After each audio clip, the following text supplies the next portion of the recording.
Hi, Davian. Hi, Avery. This is Poppy reading you a bedtime story.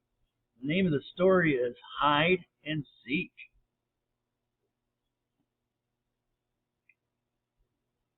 So let's look at our friends. James, his sister Sally, and Mark, their BFF, which means best friend forever, were bored. They had played all day, but now that it was dark and difficult to see, they had nothing to do. They couldn't play soccer because they couldn't see the ball. They didn't want to go inside and play a game because it was a beautiful springtime night and they liked being outside, especially after having to play inside all winter long. They just didn't know what to do, and it was a little too early for them to go home. Well, I guess I'll just go home, Mark said in a sad voice. Aw, come on, replied James. We still have time for another game of something. Then Sally said, I have an idea. Let's play hide and seek. Ooh, yes. All right. I was just going to say that, James said. Yeah, I'll bet, replied the sister. You always say you were thinking of whatever I think of, she snapped.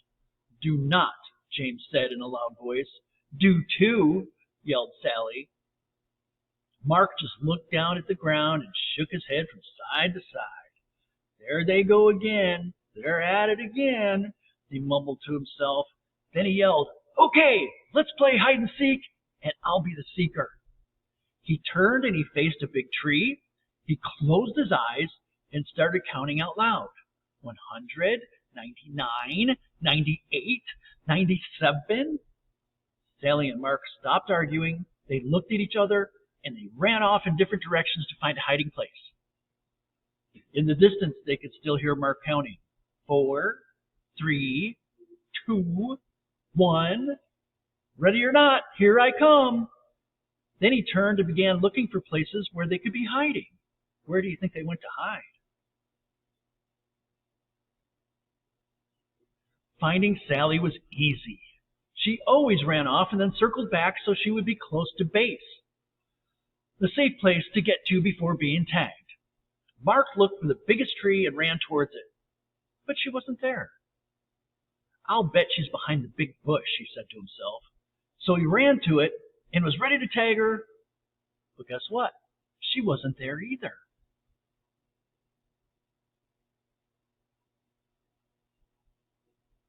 As he turned around, he saw James running towards the base, and he darted after him.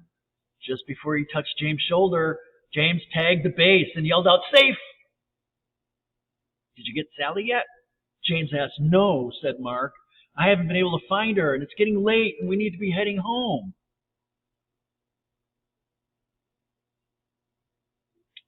So the boys yelled out, Come on out, Sally, it's late. But there was no reply, not even a little snicker from somewhere in the darkness. They yelled again, Come on out, Sally, it's late. Still, there was no reply from Sally. They began to worry and started searching for her.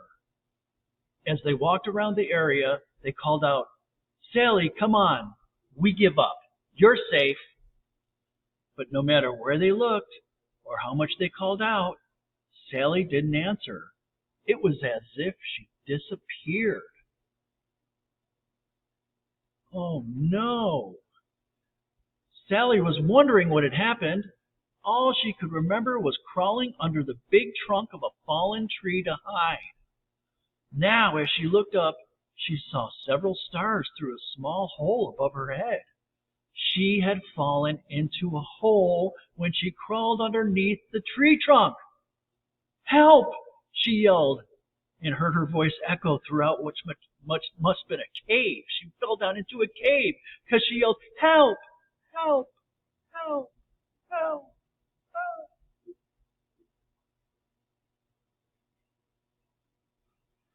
Did you hear that, James? Mark said excitedly. Sally just yelled for help. Keep yelling, Sally, James screamed. That way we can find you. Sally heard her brother and kept screaming. After a short while, the boys were standing next to the big tree trunk. "Hey, are you stuck under this tree?" asked James. "Kind of," Sally yelled. "When I crawled under it to hide, I fell into a cave. Please help me. I'm scared. It's dark, and I can't get out." Uh-oh.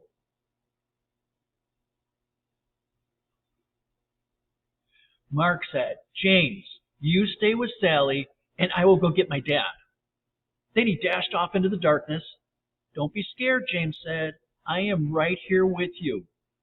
"No, you're not," Sally sobbed. "You're up there, and I'm down here." As Sally turned into the darkness of the cave, she bumped into something. She screamed and began to cry. "What's wrong?" James yelled. "There's something down here with me," Sally replied in a shaky voice. Just then, Mark and his dad came running through the woods.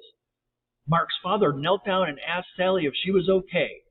He could hear her crying and sobbing. "Sally, are you hurt?" he asked. "No," she said, "but I'm scared, and there's something down here with me. Stand back, Sally. I am lowering a rope, and I'll be down with you in a second."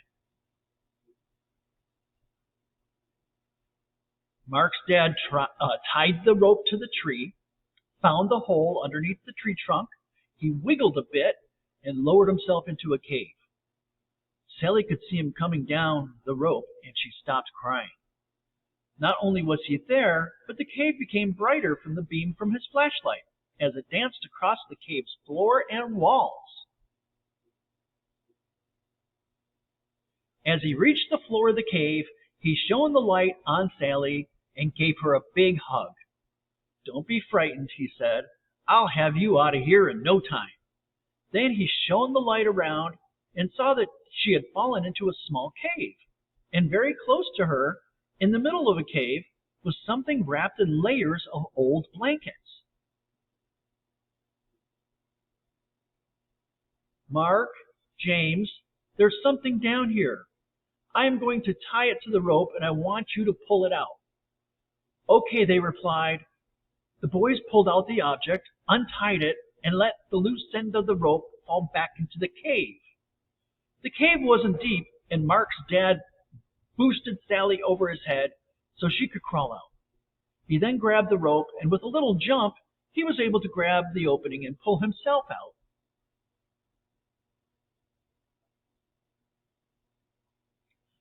"Let's go back to my house for a cup of hot tea. I'll call your parents so they aren't worried, and we'll see what treasure Sally found," he said. So they're carrying it back right here. I don't know what it is. Can you guys guess what it is? Let's see. When they got to Mark's house, they sipped their tea and began unwrapping the treasure. They carefully peeled off layers of old blankets and cloth to reveal a wooden box.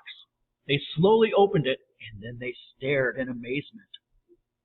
"What is it? What could it be?"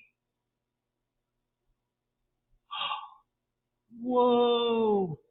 Oh my!" Sally said in disbelief. "I don't believe what I'm seeing." The boys and Mark's father just stared. Inside the box were jewels of every color that you could imagine.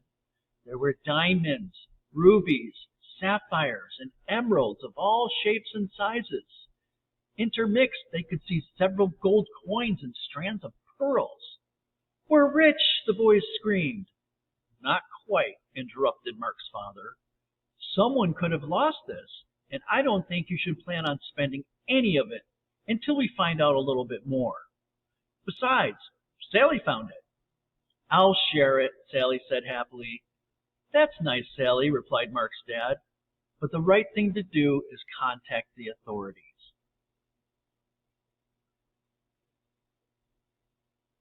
The next day, the four of them and Sally's mother drove to the police station, explained what had happened, and gave the treasure to the police to hold while they conducted their investigation.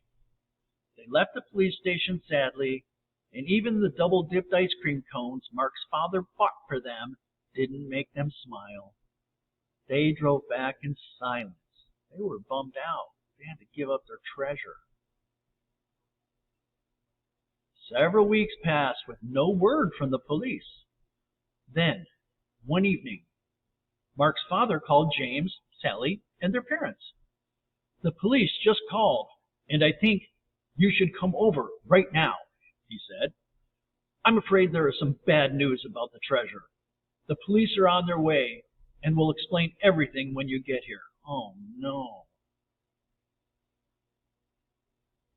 Sally and James didn't say much during the ride to Mark's house.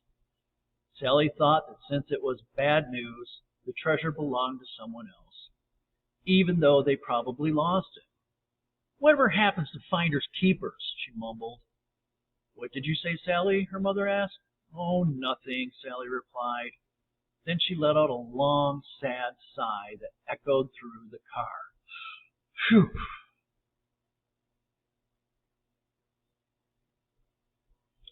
When they arrived at Mark's house, the police were there, and he was wearing weird sunglasses inside the house. But he was there with the treasure box. As Sally entered, the captain introduced himself and said, "Sally, this is yours. Your parents need to sign some papers, but the box and all its contents are yours." Sally, Mark, and James shrieked with joy and danced around the room. Then Sally said, "Well, what's the bad news?" The captain smiled and said, "The treasure is worth more money than you can imagine. And with your newfound wealth comes great responsibility." Sally didn't quite understand what the captain was talking about, and right now, it didn't really matter. Mark asked, "Are you going to share?" "Of course," Sally said. "If you and James didn't help me, I might still be there." Several days later, Sally asked everyone over to her house. "I have decided what to do with the money from the treasure after it's sold," she said. "I am giving 1/6 to our mom and dad, 1/6 to Mark's mom and dad, 1/6 to Mark, 1/6 to James, and 1/6 for me." "There is an extra 1/6, Mark proudly stated. He loved math and was right on top of Sally's calculations because she broke it out among 6 people but only gave out 5 of them. "No, there's not," Sally said. "Is 2, James said. "Is not," Sally said in an angry voice. Just as Mark was going to say, "They are at it again," Sally said, "This is why there isn't an extra 6. I am going to give it to a local charity, so it can be given to those less fortunate and in need." Her mother and father said it was caring and a responsible thing to do. They were very proud of her and knew that she understood what the captain meant when he had turned the treasure over to her just days before. And that's the end of the story. Now, I'm going to go hide and seek. Start counting from 5. 5, 4, 3, 2,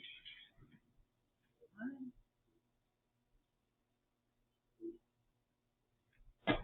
And I'm back. I hope you guys enjoyed the story. I love you very much, and good night.